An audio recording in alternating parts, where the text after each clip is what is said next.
Hey guys, and welcome back to the channel. Today we're going to be talking about an interesting topic. Over the last couple of weeks here in Australia, we've had the release of our federal budget for 2021. Today we're going to talk a little bit more about some of those interesting facts. What's actually in the budget? What does it mean for most Australians? And what are the big primary things that we can take away that are going to lead us to the next year of hopefully some really good benefits from the government and from the Scott Morrison administration. So let's get stuck into the video. Now, the big topic from the budget was securing Australia's recovery. It's our comeback. In the face of COVID-19, Australia achieved the world-leading health outcomes with fewer infections, hospitalizations and deaths than most other countries. And we're incredibly lucky here inside of Australia that we didn't get put into the situation that we did in many other countries out there amongst the European nations and amongst the United Kingdom as well. The government's emergency support provided a crucial lifeline to the economy during Australia's first recession in over 30 years. The economy has recovered strongly and is set to return to pre-pandemic levels 9 months earlier than expected when the last budget was released. Australia's unemployment rate recovery is set to be about 5 times faster than the 1990s recession. Now, what's the actual plan of the budget? The budget is the next stage of the government's economic plan to secure Australia's recovery. There's going to be personal income tax cuts, new business incentives, new apprenticeships and training places, more infrastructure, and last but not least, record funding for schools, hospitals, aged care, mental health, and NDIS. There's a lot of stuff in the budget for hopefully every aspect of the economy and hopefully just the everyday people out there like yourself and myself that hopefully can get benefits from some of this stuff. Let's go into some of the nitty gritty and we'll find out some of the key ones. There is a lot to get through in the budget and we won't go through it all today, but you can find the budget online. Just search up Australia 2021 federal budget. Now, their plan around creating jobs and rebuilding our economy. The government is actually putting together a $7.8 billion tax cuts for low to middle income earners, worth up to around $1,080 for individuals or $2,160 for dual income couples. So that means you should get around about $1,000 regardless back on your tax if you're a low to middle income earner. They're also extending the home builder construction commencement period and also the new home guarantee, investing in the settings and skills to grow Australia's digital economy, supporting our worst hit sectors and regions, similar to tourism, $1.2 billion for aviation and tourism. So there we go. A bit of support from the government for the tourist industry and also the aviation industry, which we know have been hit so hard due to COVID restrictions. To guarantee the essential services here in Australia, protecting Australians' health by extending the COVID-19 health response and further investing in the COVID-19 vaccination program.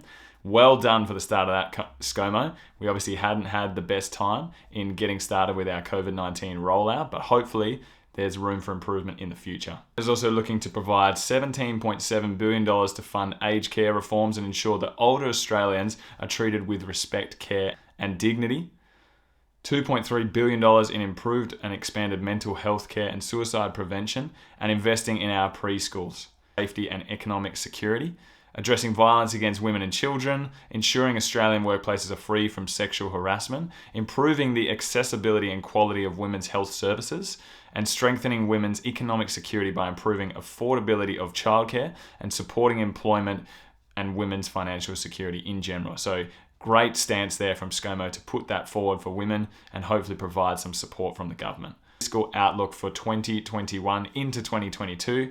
The Australian entered the COVID-19 pandemic from a position of economic and fiscal strength. The budget was in balance for the first time in 11 years, with workforce participation at a record high and government welfare dependency at its lowest in a whole generation. It allowed the government's response to be decisive from a once-in-a-century pandemic with $291 billion in economic support through things like JobKeeper, JobSeeker, JobMaker.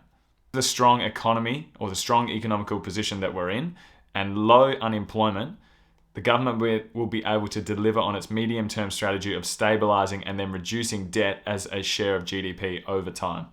On the back of a stronger recovery to date than was expected, net debt as a share of the economy will peak at a lower level compared to what was expected early on during the 2021 or 2020 to 2021 budget, falling to around about 37% of GDP by 30th of June 2032. Now, we mentioned already that there was some lower taxes for hardworking Australians and business tax relief to help create jobs. Tax cuts for low to middle income earners, which we already spoke about. Additional $7.8 billion in tax cuts by retaining low to middle income tax offset in the 2021 to 2022 tax period.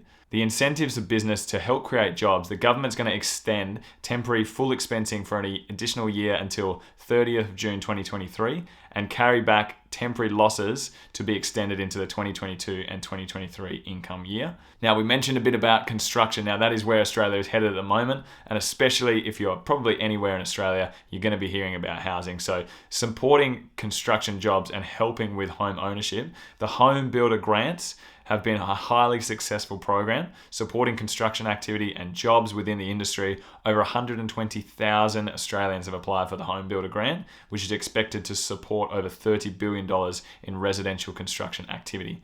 Addition of the New Home Guarantee. So this is recognizing the importance of the residential construction centre in driving jobs and the economic growth. The government is going to provide a further 10,000 places under the New Home Guarantee in 2021 to 2022. Specifically for first home buyers looking to buy a new home or purchase a newly built home with a deposit of as little as 5%, which is huge for all new home buyers out there.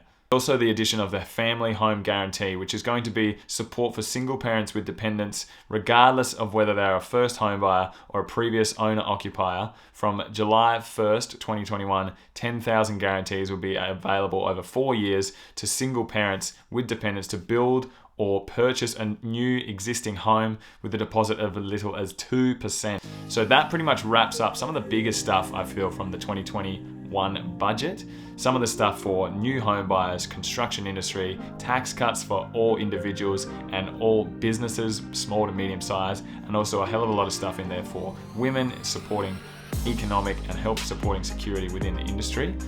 Let's see where that leads us. Some big spending here from the government in the new package. ScoMo is obviously out for a second round of voting when they go to the polls, maybe later in the year. And we'll see where that leaves the next government as to what the repercussions are post-COVID-19. Where will the world be in 2021, in 2022? Thanks for tuning into the video, guys. Hopefully you've taken some stuff away. Check out some of my other videos that are available up here and also up here. Subscribe and like this video if you really enjoyed it, and if you want to see more content around about Australia's behaviour in economic situations or some of the stuff around some of the policies out there, let me know in the comments below. But thanks for your time, guys. I'll see you in the next one.